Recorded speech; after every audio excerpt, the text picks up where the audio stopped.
자, 첫 번째 클래스는 DFT 모델링과 응용 분자를 소개하는 내용이 되겠습니다. 자, 이 그림이 여러분들이 계산화학을 하나의 그림으로 표현하라고 하면 저는 항상 이 그림을 맨 처음에 소개를 합니다. 이 그림을 한번 천천히 보세요. 어떤 그림을 나타내는지.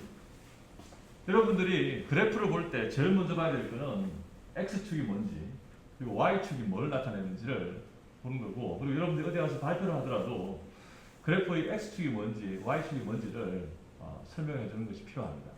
X축이 뭡니까? 리액션 패스죠. 리액션 패스라는 것은 어떤 위에 있는 시스템, 여기서 시스템은 여기는 TC라고 하는 환경과학적으로 오염물질입니다. 그 오염물질이 처음에 요 철이라고 하는, 철도 일종의 촉매 역할을 하는데 요 철의 고체 표면에 붙어서 흡착하는 단계고, 흡착을 해서 반응이 쭉쭉쭉 이어진다는 거예요. 그 반응이라는 것은 우리가 원하는 반응, 즉 TC라고 하는 오염물질을 깨부수는 반응이라는 거예요. 깨부순다는 것은 염소를 하나씩 이렇게 떨고 냅니다. 그래서 염소가 하나 떨어져 나가고 염소가 두 번 떨어져 나가고 최종 생성물이 형성되고, 그리고 리액션 패스를 찾아내는데, 이 리액션 패스를 어떻게 찾아내냐면 우리가 관심 있게 지켜보는 대상, 시스템이라고 했죠. 이 시스템의 에너지를 결정한다는 거예요. 그 에너지를 결정하는 게 뭐냐면, 이 시스템에는 철이라고 하는 FE가 원소가 있죠. 표면, 그 위에는 클로린, 염소, 그리고 탄소, 수소, 이렇게 원소들로 구성되어 있다는 거예요. 그 원소들 안에 더 파고 들어가면 뭐가 있습니까? 전자가 있죠. 핵이 있죠. 그래서 전자와 전자 사이의 상호작용, 또 전자와 전자 사이에 밀어내는 힘, 또 전자와 핵 간을 당기는 힘, 핵과 핵 간을 밀어내는 힘, 또 이 핵과 이 핵 사이에 밀어내는 힘, 여러 가지의 상호작용이 있을 수가 있겠죠. 그 에너지를 다 모아서 하나의 총 에너지, 토탈 에너지로 표현하는 것이 그 에너지 계산한다는 거예요. 그게 계산화학입니다. 그러면 요 에너지의, 요 시스템의 에너지를 여기고, 이 시스템의 에너지를 여기고, 이 시스템의 에너지를 여기고, 그래서 어떤 화학 반응이 진행된다는 것은 에너지가 점점점 안정된 방향으로, 낮은 방향으로 이렇게 진행하는 게 화학 반응이 발생을 하는 경로를 우리가 찾아낸다는 거죠. 그래서 어떤 시스템의 에너지를 알면 화학 반응 경로를 알게 되고, 화학 반응 경로를 알게 되면 그 경로 중에서 전이 상태라고 들어봤죠. 전이 상태. 어떤 안정된 상태에서 그 다음 안정된 상태 사이에 활성화 에너지를 나타내는 전이 상태, 또 활성화 에너지 계산할 수 있는 전이 상태도 우리가 계산으로 찾아낼 수가 있고, 또 전이 상태를 찾아내면 활성화 에너지, 그리고 활성화 에너지를 찾아내게 되면 전체 반응을 제한하는 반응 제한 단계 들어보셨죠? 그 반응 제한 단계를 찾아내고, 그럼 이 반응 제한 단계가 이 철이라는 시스템과 그리고 흡착물의 반응을 대표하는 그 에너지의 활성화 에너지가 되는 거고, 반응 속도를 나타낼 수 있는 지표가 될 수 있다는 거예요. 그래서 처음에 얘기했듯이 에너지를 계산하면 굉장히 많은 정보들을 찾아낼 수 있고, 그 에너지로부터 우리가 촉매의 효율, 그리고 어떤 화학 반응의 반응 작용 등을 다 이해할 수 있다는 거예요. 그래서 처음과 끝은 에너지라는 거예요. 에너지.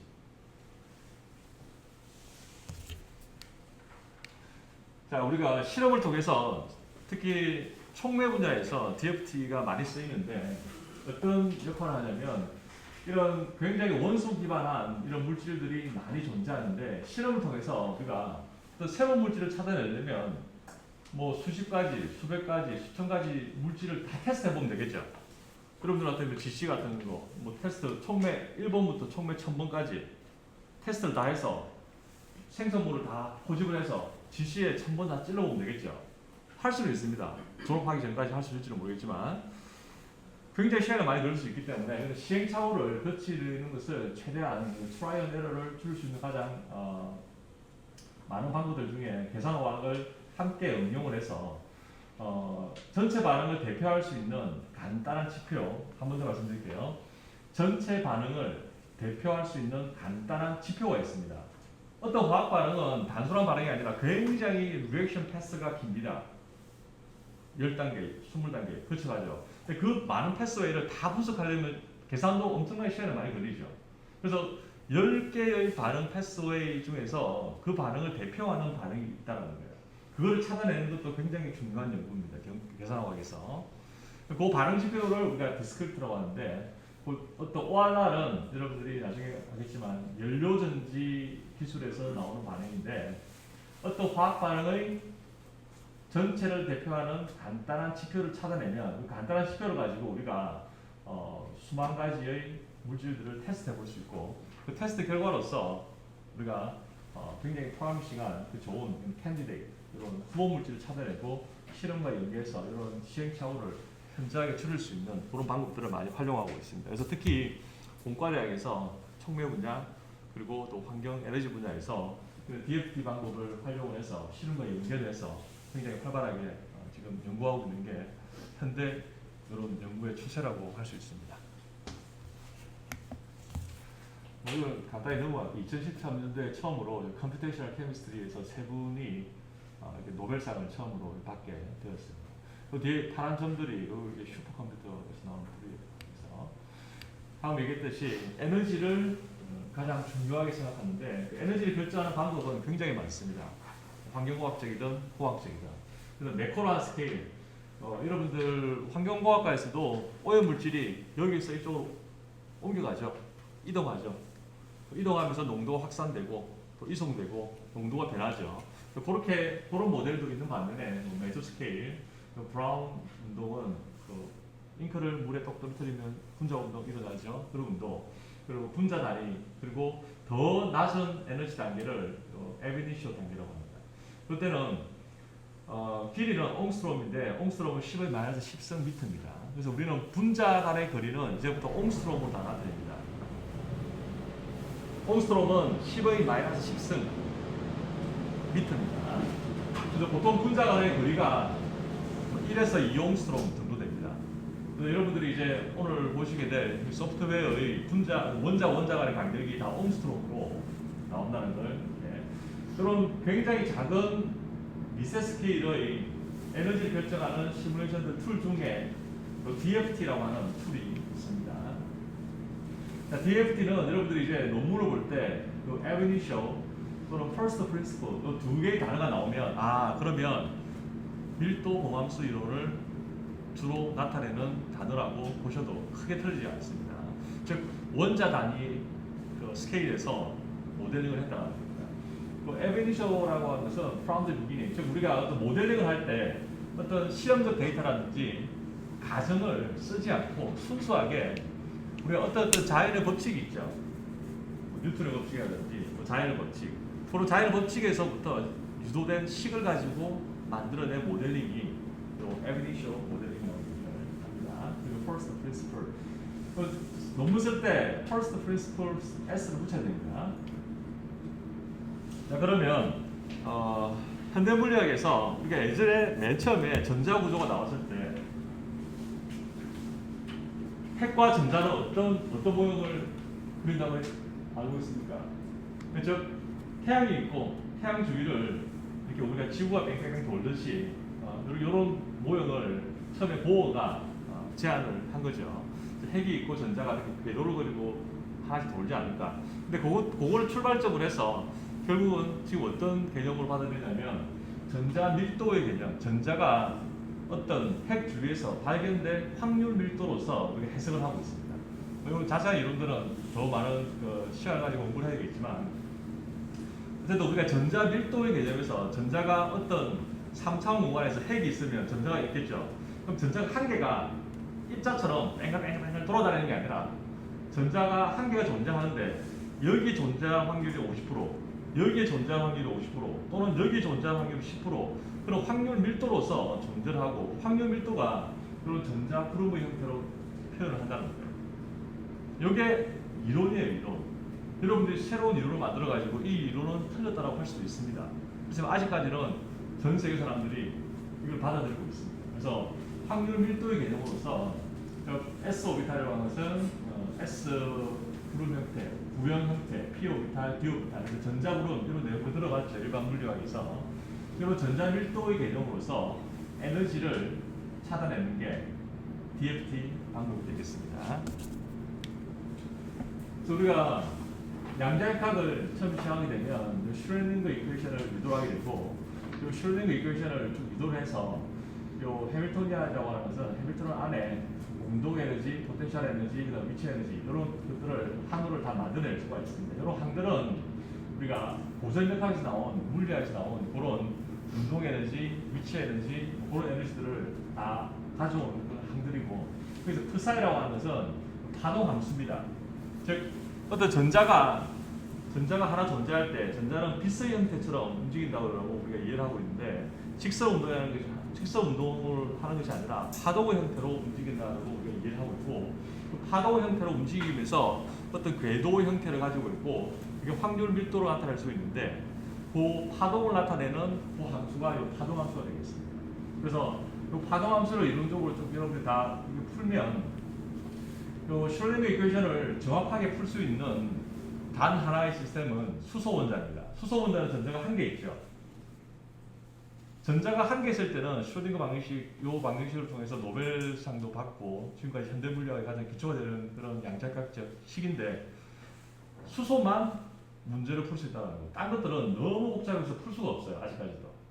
그래서 사람들이 그 대안적인 방법을 통해서 슈로딩거 방정식을 기초로 해서 플러스 전자 밀도로 또 프사이라고 하는데, 프사이를 파동 함수로 나타내면 파동 함수를 우리가 제곱을 해서 나오는 그 값을 가지고 사람들이 해석하기로 많은 공방이 있었지만, 확률 밀도로서 사람들이 현재까지는 이해를 하고 받아들이고 있습니다.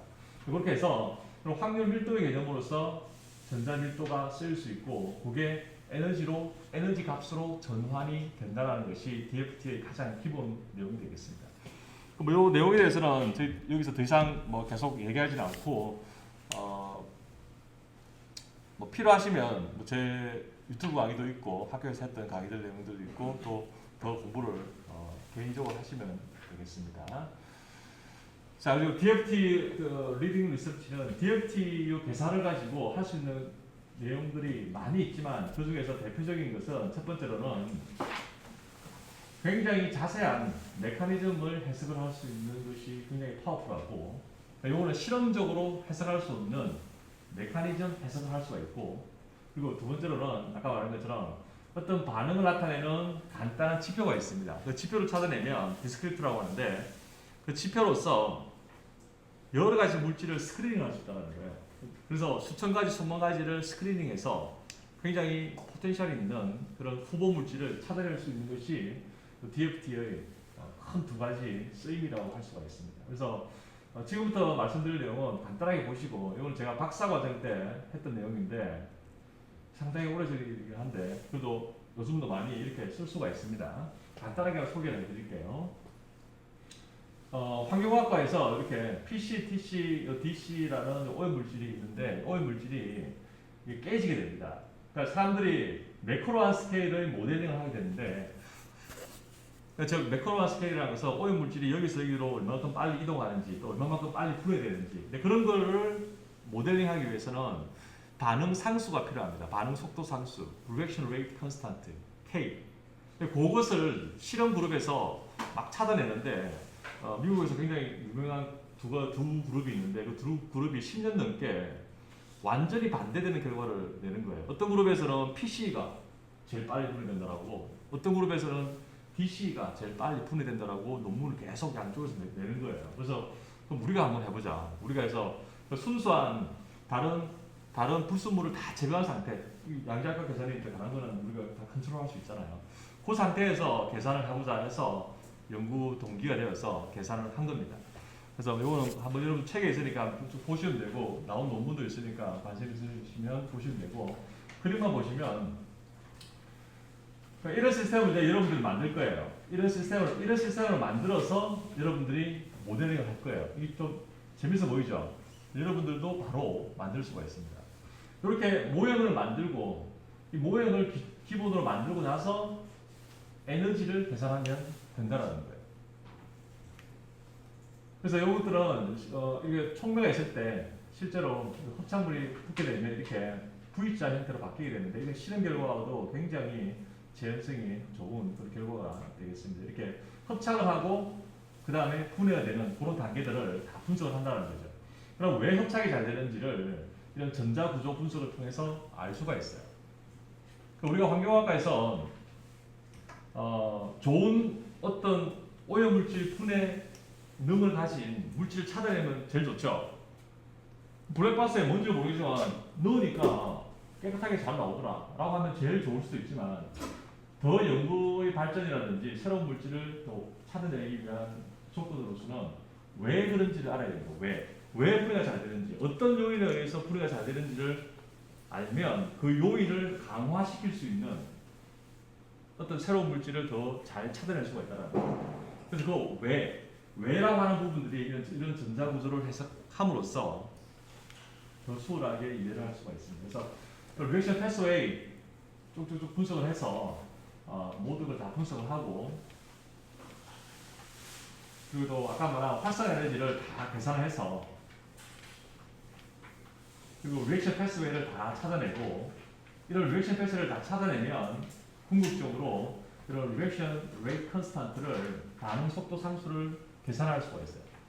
그러면 보시는 것처럼 이렇게 온도에 따라서 요거는 지금 DC, 요거는 TC, PC 반응 속도 상수가 어떻게 달라지는지 우리가 계산을 통해서 찾아낼 수가 있고, 그러니까 우리 계산을 통해서는 PC가 반응 속도가 가장 빠르다라는 것을 찾아낸 그런 연구가 되겠습니다. 그래서